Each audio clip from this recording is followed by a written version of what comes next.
Class 12th की history की theme 2 का chapter 5 through the eyes of travellers. In travellers में पहला नाम आता है अल बिरूनी का। तो अल बिरूनी ओरिजिनली उज्बेकिस्तान से थे एंड इनका जन्म 973 में ख्वारिज्म नाम की जगह पे हुआ था। उस टाइम पे ख्वारिज्म में एजुकेशन बहुत अच्छे लेवल की थी एंड इन्हें भी बचपन से ही बहुत बेहतरीन एजुकेशन मिली थी। उन्हें कई भाषाएं आती थी जैसे सिरियक, अरेबिक, पर्शियन, हिब्रू और संस्कृत। हालांकि इन्हें ग्रीक लैंग्वेज नहीं आती थी बट ये ग्रीक फिलोसफर्स के काम से भी वाकिफ थे। अब अल बिरूनी की बुक किताब उल हिंद के बारे में जानते हैं। तो किताब उल हिंद हालांकि काफी लंबी थी और 80 चैप्टर्स में बटी हुई थी, लेकिन बहुत ही आसान और क्लियर भाषा में लिखी गई थी। इस किताब में उन्होंने कई टॉपिक्स पे बात की, जिसमें से कुछ थे religion, philosophy, festivals, astronomy, Alchemy, manners, custom, social life और भी कई चीजें। इस किताब में उन्होंने काफी अलग स्ट्रक्चर अपनाया। वो हर चैप्टर की शुरुआत एक सवाल से करते थे और फिर सांस्कृतिक ट्रेडिशंस में चीजें कैसे होती हैं वो लिखते थे और चैप्टर के एंड में उसे बाकी कल्चर से कंपेयर करते थे। अब बात करते हैं इब्ने बतूता की। इब्ने बतूता एक मोरक्कन ट्रैवलर थे जिनका जन्म टैंजियर नाम की जगह पे हुआ था एंड इनकी फैमिली की खासियत थी कि इन्हें काफी नॉलेज थी इस्लामिक रिलीजियस लॉज की, जिसे शरिया बोलते हैं। इनकी क्लास के बाकी लोगों से हटके इनका मानना था कि नॉलेज बुक्स से ज्यादा ट्रैवलिंग से आती है, जब आप चीजें एक्चुअल में एक्सपीरियंस करते हो।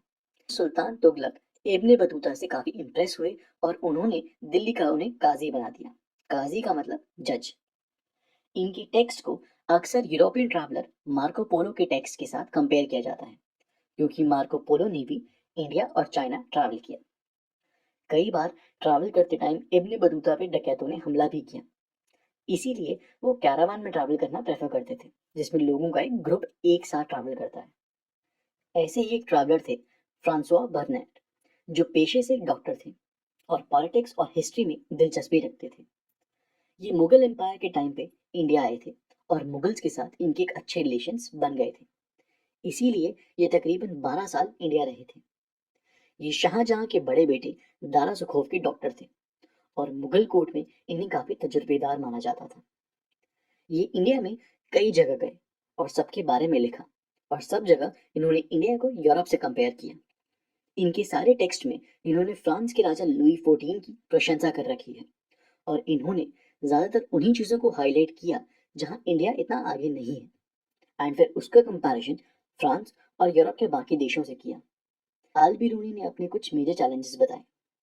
सबसे पहले तो संस्कृत भाषा, जो कि अरेबिक या किसी भी यूरोपियन लैंग्वेज से इतनी अलग है कि डॉक्यूमेंट्स को ट्रांसलेट करना बहुत मुश्किल है। दूसरा चैलेंज ये कि यहाँ लोगों के रिलीजियस बिलीफ्स अलग हैं और तीसरा ये कि लोगों के बीच उन्हीं की तरह रहना पॉसिबल नहीं है।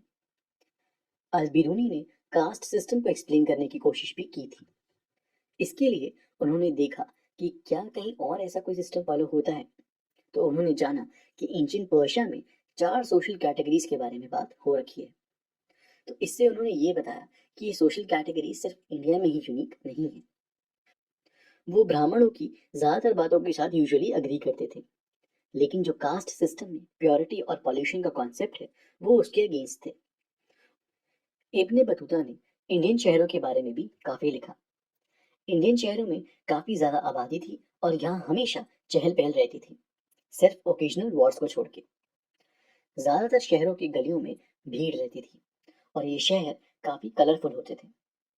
और इब्ने बतूता के हिसाब से यहाँ लोगों के लिए काफी अपॉर्चुनिटीज थी, अगर उनमें उस अपॉर्चुनिटी को पाने के लिए डिजायर और स्किल है तो। इब्ने बतूता ने दिल्ली के बारे में बताया कि काफी बड़ा शहर था और उस वक्त यहाँ की आबादी इंडिया के किसी भी और शहर से ज्यादा थी। जो बाजार थे वो सिर्फ ट्रेड के लिए ही नहीं, बल्कि वो सोशल और कल्चरल हब भी थे। यूजुअली उनके पास मंदिर और मस्जिद देखने को मिलते थे। अब एक तरफ थे इब्ने बतूता, जो हर एक डिफरेंट चीज के बारे में लिखते थे। दूसरी तरफ थे फ्रांसवा बर्नियर, जो सिर्फ कंपैरिजन ही करते थे इंडिया और यूरोप का, पर्टिकुलरली फ्रांस का। बर्नियर ने भी मुगल टाइम पे भारत देखा और काफी डिटेल में डॉक्यूमेंट्स लिखे। वो जानबूझ के ऐसी टॉपिक्स उठाते थे जिससे इंडिया नीचे दिखे और फ्रांस ऊंचा। इसमें पहला टॉपिक था क्वेश्चन ऑफ लैंड ओनरशिप। उनके अकॉर्डिंग इंडिया और यूरोप में सबसे बड़ा डिफरेंस था लैंड ओनरशिप का। फ्रांस में जहां प्राइवेट प्रॉपर्टी का कॉन्सेप्ट था, वहीं इंडिया में सारी जमीन राजा के नाम होती थी और वो फिर नोबल्स और जमींदारों में जमीन देते थे। उनका मानना था कि अगर जमीन राजा की होगी तो राज्य और उनके लोगों दोनों के लिए ही ये हानिकारक है, जिसकी वजह से इकोनॉमी ज्यादा आगे नहीं बढ़ सकती। बर्नियर को लगता था कि आर्टिस्ट और मैन्युफैक्चरर्स चीजों की क्वालिटी इंप्रूव करने पे ध्यान ही नहीं देते, क्योंकि उन्हें लगता था कि प्रॉफिट तो सारा स्टेट ही ले जाएगा। इसीलिए मैन्युफैक्चरर्स हर जगह कम होते जा रहे थे। बट गौर करने वाली बात यह है कि इस टाइम पे इंडिया की 15% पॉपुलेशन शहरों में रहती थी, जो कि इनफैक्ट उस टाइम के यूरोपियन देशों से भी ज्यादा थी। बट बर्नियर इन मुगल शहरों को कैंप टाउन्स बोलते थे, यानी ऐसे शहर जिन्हें रहने के लिए अल्टीमेटली स्टेट की मदद लेनी पड़ रही है। उनकी अपनी कोई आज़ादी नहीं है और राजा के ऊपर सारे डिसीजंस मैटर करते हैं। बर्नियर ने शायद चीज़ों को ढंग से देखा ही नहीं। कितने ही तरह के टाउन्स थे, manufacturing town, trading town, port town, secret centres, pilgrimage town. Plus इन व्यापारियों की अपनी एक स्ट्रॉन्ग कम्युनिटी थी।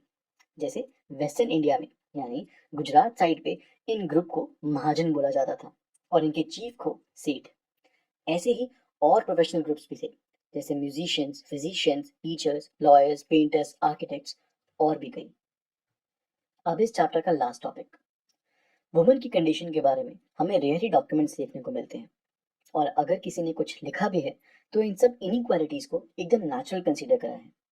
फॉर एग्जाम्पल, स्लेव्स की खरीद फरोख्त एकदम ओपनली होती थी और अक्सर स्लेव्स को गिफ्ट की तरह भी एक्सचेंज करते थे। जब इब्न बतूता सिंध से दिल्ली आए तो वो यहाँ से सुल्तान मोहम्मद बिन तुगलक के लिए गिफ्ट में घोड़े और स्लेव्स लेके गए थे। इन स्लेव्स की सर्विसेज में भी काफी डिफरेंसेस थे। कुछ को म्यूजिक और डांस के लिए रखा जाता था और कुछ को घर के कामों के लिए। प्लस स्लेव्स लोगों के पालनक्विंस यानी पालकियों को भी उठाते थे। जैसे फिल्मों में आपने देखा होगा कि कैसे रानियों की पालकियां कुछ लोग उठाते थे, तो वो इन्हीं स्लेव्स का काम होता था। और जब बर्नियर ने इंडिया का एग्जाम्पल लेना था तो ऑब्वियसली उन्होंने सती को चुना। उन्होंने बताया कि कुछ औरतें अपनी मर्जी से सती होती थी, बट मेजोरिटी को जबरदस्ती सती किया जाता था। बट उन्होंने ये नहीं देखा कि वुमेन का इस सब के अलावा भी रोल था। वो एज लेबरर्स भी काम करती थी, एग्रीकल्चरल और नॉन एग्रीकल्चरल एरियाज में। प्लस वो कई मैन्युफैक्चरिंग एक्टिविटीज में भी इन्वॉल्व थी। तो ऐसा कहना कि उन्हें चार दीवारी के अंदर रखा जाता था, ये गलत होगा। तो ये था हमारा fifth chapter, through the eyes of travellers.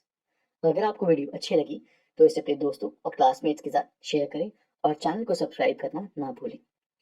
Keep learning and I will see you in the next chapter.